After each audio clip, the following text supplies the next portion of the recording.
Hello, world history students, and welcome to another lecture. This one is in Unit 11, World War II, and it's part 3. This is going to be a lecture about World War II in Europe, and it's pretty quick. If you're interested in more history of World War II, because it is both horrifying and exciting. Of course, there are hundreds of movies that you could check out to expand your knowledge of World War II and just to kind of see what was going on during that period of time. First of all, we need to talk about the alliances that were in opposition to one another. It's kind of like World War One in that there are two big alliances fighting against each other, and the good guys, so to speak, the for the most part democratic states with one totalitarian state. The Allied powers were Great Britain, led by Winston Churchill. He's the guy on the right in the picture. And then there is also what's left of France, Free France, which is led by Charles de Gaulle. There's also the United States of America, led by Franklin Roosevelt until almost the very, very end of the war, and then also led by Harry Truman the last few months of the war. And President Roosevelt is in the middle of those guys in the picture. And then on the far left of the picture is Joseph Stalin, who was the dictator of the Soviet Union, or the USSR, or Russia, as we sometimes call it. And you might remember he is not a democratic guy. He is a totalitarian leader. And the reason that these countries are all together, these governments are all together, is simply to fight what they believe to be the greater evil. And the greater evil is made up of the Axis powers, which is, of course, Nazi Germany under Adolf Hitler and Italy under Benito Mussolini. And then Japan is led by a military man. You might remember that in the 1930s, the military took over running Japan, and this guy's name is Tojo. There you see Mussolini and Hitler having a chat. Mussolini on the left, Hitler on the right. I think you knew that. And there is Tojo as well.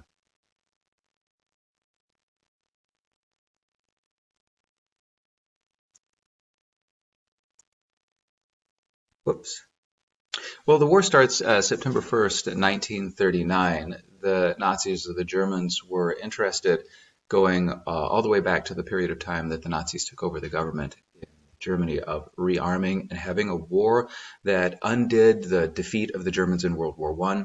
They wanted to gather together all of the German people who lived outside of the borders of Germany. They had been doing that in the 1930s by taking over Austria and by taking over parts of Czechoslovakia called the Sudetenland. You might remember appeasement, that the British and the French were allowing Hitler to take parts of Europe over, trying to avoid war. They finally realized that appeasing him is kind of like trying to feed a hungry wolf, that at some point in time that wolf is going to eat you. And so when the Nazis invade Poland, once again to grab more German people and to maybe even start a war that can undo the defeat of World War I.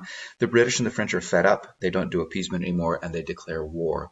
So that's really how World War II begins, Germany attacking Poland and France and Britain finally standing up to them.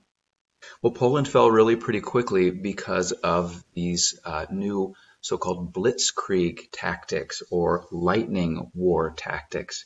And what the blitzkrieg is when airplanes, you can see them at the top in the top photo, work very, very closely with armored vehicles or tanks. In the bottom picture there, they work together on the battlefield so that the airplanes are attacking from the air and the armored vehicles are smashing the enemy on the ground. And this works really, really well. It confuses the enemy.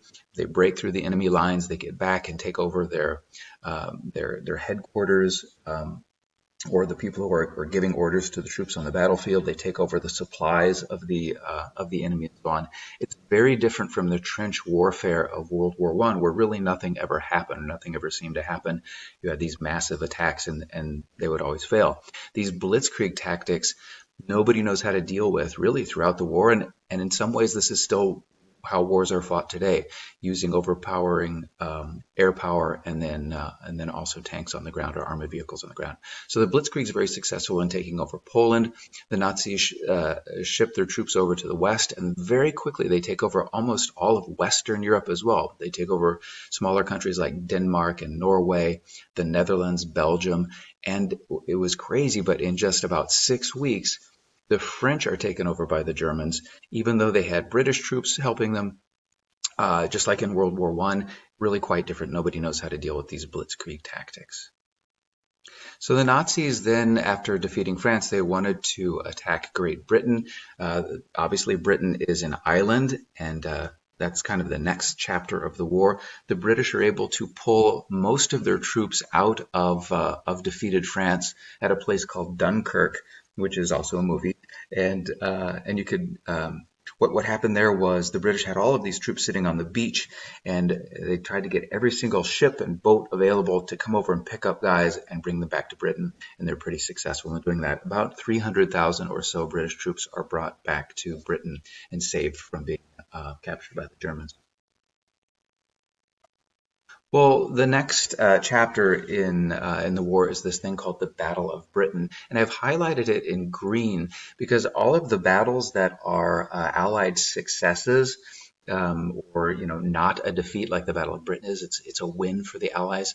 I've done that. I've put them in green so you can kind of remember them. This happens in the summer and fall of 1940. The Germans are trying to bomb Britain into surrendering.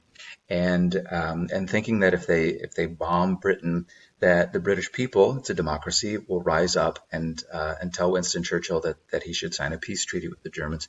Really, when nations are bombed like that, the opposite happens. The people hate the people who are bombing them much more and are not going to be surrendering.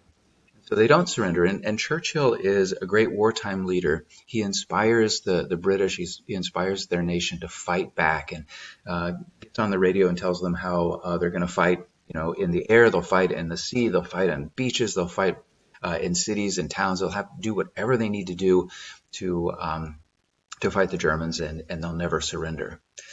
What comes out of that then is a big Battle of Britain that is just fought with airplanes, and the Germans are bombing from the air, and the British are trying to shoot down those bombers. A lot of cities and towns get terribly damaged, and about 50 or 60,000 people die on the ground in Britain. London is particularly hit hard. And this is what's called the finest hour. There's a book and there's probably a movie made about that too, that this Battle of Britain. Over time, the British pilots are able to overcome the German pilots, and the Germans lose so many airplanes that they get tired of trying to bomb Britain, and they just stop this Battle of Britain. It's a loss for them. It's a win for the British, and it really saves Britain. Had the British Air Force been knocked out, then perhaps the Germans could have sunk the British ships also from the air, and then brought troops over and actually taken over Britain like they had done with France. Really, the big thing that happens in World War II is when Nazi Germany attacks the Soviet Union, or the USSR. Now, these two totalitarian dictatorships had signed a mutual non-aggression pact, or kind of like a agreement not to attack each other, right before World War II started. This is kind of a crazy thing because the Nazis hated communism. The Nazis are super hyper nationalist, and an alleged communist state is supposed to be all about all the workers of the world being united. So they're exact philosophical or ideological opposites. And so this clash of these two nations, Nazi Germany and the Soviet Union, was going to happen at some point in time. Well, once again, blitzkrieg is happening, and the tanks and the planes are working in conjunction with one another. And the Soviet Union is terribly damaged, and they lose hundreds of thousands of soldiers in these first months of the Operation Barbarossa, the Nazi invasion. And it almost seems like the Russians are going to surrender in the late fall or early winter of 1941, But winter happens, and winter is extremely cold in Russia, and the Germans are unprepared for the Russian winter, and the Russians are able to hold them off at the end of 1941 and into 1942. 1942 is another year in which the Germans are kind of beaten up on the Russians really badly. The Russians are still losing hundreds of thousands of troops. But when the Germans try to take over a city named after Stalin, it's Stalingrad, um, the Russians are able to fight back, and over a period of months, they're able to hold that city and defeat the Germans at the Battle of Stalingrad. Once again, another um, green battle for you. This is really the turning point in the war in the East, in Eastern Europe, but it's also the turning point in the war overall. I think the Germans realized after the Battle of Stalingrad that they were outnumbered. By this point in time, too, the United States has entered the war. We'll talk about that later. And from then on, it's just the Soviet Union marching west, back, pushing the Germans out of the Soviet Union and marching towards Berlin or marching towards Germany. Here you can see the Axis expansion almost at its high point, 1942 and the beginning of 1943. You can see the Axis nations there of Germany and Italy, and then the Axis occupied areas as well. Look at how deep into the Soviet Union on the right-hand side of the map the Germans had gotten. You can see Stalingrad there as well, and they're really taking over quite a bit of the important parts of the Soviet.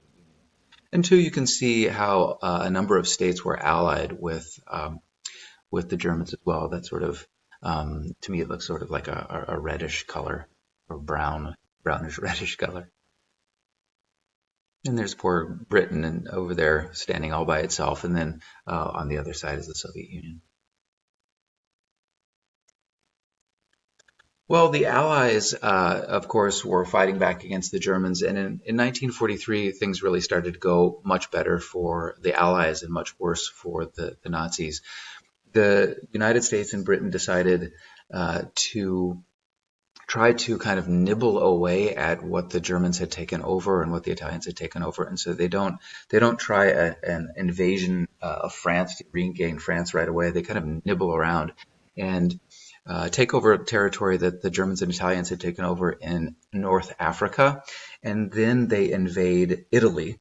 And the Italians really had not done well in World War II at all from the very beginning to the very end. They just didn't have the same kind of fighting spirit and organization that most of the other countries did, and they spent a lot of time surrendering. In 1943, when Italy is invaded by the British and by the Americans, Italy switches sides. It surrenders, and their dictator is eventually, at the end of the war, captured by Italians who hated him and is executed by them. Well, the fight in Italy was going on into 1944, and then the big show for Western Europe happens. And what happened was that the British and the Americans and Canadians and some of the Free French had put together a gigantic invasion force that on June 6, 1944, invades Normandy, part of France, to gain France back for the Allies. This is called D-Day, and it's a successful invasion. If you want to see some amazing footage of what that looked like, you can check out the opening scenes of Saving Private Ryan, another really good film. So Normandy was the invasion of Normandy. The invasion of France was a success. The British, the French, and Canadians and Americans used blitzkrieg tactics once again to push the Germans out of France. And at the end of 1944, the Germans seem like they are beaten, and the British and the Americans are about to cross into Germany and start invading German territory. And then a really kind of amazing thing happened. The Germans had kind of one last attempt to push the Americans and British back out of France. This thing called the Battle of the Bulge. There's a bulge or kind of a part of the lines between the Allies and the Germans, where the Germans are kind of pushed out, and out of nowhere, seemingly, a whole bunch of tanks attack the Americans and the British, and nobody expected that. And so there's a little bit of a defeat at first. A number of Americans are captured by the Germans, and eventually, though, the skies cleared and our planes got up into the air, and our planes and our tanks then win the Battle of the Bulge, and that was kind of in the West, like I said, the last gasp of the Germans trying to win the war. Victory in Europe happens in 1945. The Soviet Union is, like I said, invading from the Battle of Stalingrad all the way up until May of 1945. They are taking over places in Eastern Europe, and they were liberating. I put that in quotes. Liberating a number of Eastern European states like Czechoslovakia and Romania and Hungary and Poland. They were definitely saving a lot of those people from Nazism, but they were also at the same time putting them under the control of Stalin and communism. So even taking over Berlin, they are freeing German people from Nazism, but obviously a lot of those German people are pro-Nazi as well. The Allies, France, and the United States and Britain are liberating Western Germany. Once again, in some ways this is true because a lot of Germans wanted to be saved from the Nazis, but then of course there are people who are completely pro-Hitler and completely pro-Nazi as well. Either way, Germany is defeated. Hitler commits suicide at the very end of the war because he didn't want to be captured by the Russians. You can imagine what they would have done to him. And Germany unconditionally surrenders on May 7th, 1945.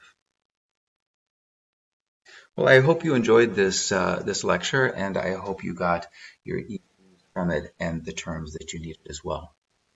Thanks so much, and have a great day.